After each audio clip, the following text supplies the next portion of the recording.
नमस्कार, हांव सरितास गोवन रेसिपीन तुमकां सगळ्यांक माये मोगाचो येवकार। आज करूया ताकाची कडी आंबट गोड। कडी करपाक 1 कप धंय घेतला हांवें। हे धंय चड आंबट ना चड गोड ना। धंयातले सगळे गुळे मोडून घेवपाक जाय, एकदम स्मूथ करून घेवपाक जाय। तातून हांव घालता 1 चमचो बेसन, 1 चमचो साखर घालता।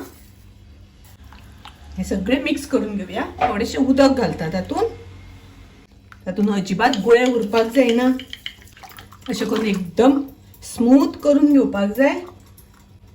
तातून हांव थोडेशे उदक घालता। आता आमी कडयेक फोडणी दिवया। गॅसार हांवें आयदन तापत दवरला। तातून हांव घालता 1 चमचो प्युअर घी। तूप नाका जाल्यार तुमी तेलाचो वापर सुद्धा केल्यार जाता। 2 चिमटी हिंग घालता। अर्धो चमचो सासवां घालता। सासवां तडतडली तशी तातून हरवे मिरसांगो घालता। हांवें 2 हरवे मिरसांगो बारीक चिरून घेतल्या आनी हरवे मिरसांगो आमकां मातशे बरे तळसून घेवपाक जाय, शिजोवन घेवपाक जाय। तातून हांव घालता करबिलाची पानां। गॅसाची फ्लेम हांवें लो दवरल्या। पाव चमचो घालता हळदीची पावडर।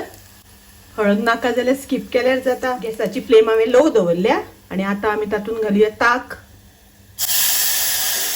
ताक घातल्या नंतर अशें धवळत रावपाक जाय, नाजाल्यार ताक फुट्टा। तातून हांव घालता चवी पुरतें मीठ आनी आता आमकां अशें धवळत रावपाक जाय। ही ताकाची कडी आमकां खूब शिजोवन घेवपाची ना। मातशी गरम जाली तशी गॅस बंद करपाक जाय। आता हांव गॅस बंद करता आनी थोडो वेळ अशीच आमकां धवळत रावपाक जाय। ताजेर घालुया ओली कोथमीर। ओली कोथमीर घालून मिक्स करून घेऊया। एकदम मस्त अशी ताकाची कडी तयार। तर तुम्ही गरम गरम शीता बरोबर खावपाक जाता। तर तुम्ही नक्की करात। माझी रेसिपी आवडली जाल्यार लाईक करा, शेअर करा, तशेंच माझ्या चॅनलाक सबस्क्राईब करात। परत मिळूया अशीच एक रेसिपी घेऊन। तोपर्यंत मस्त खायात, स्वस्त राहात, देव बरे करू।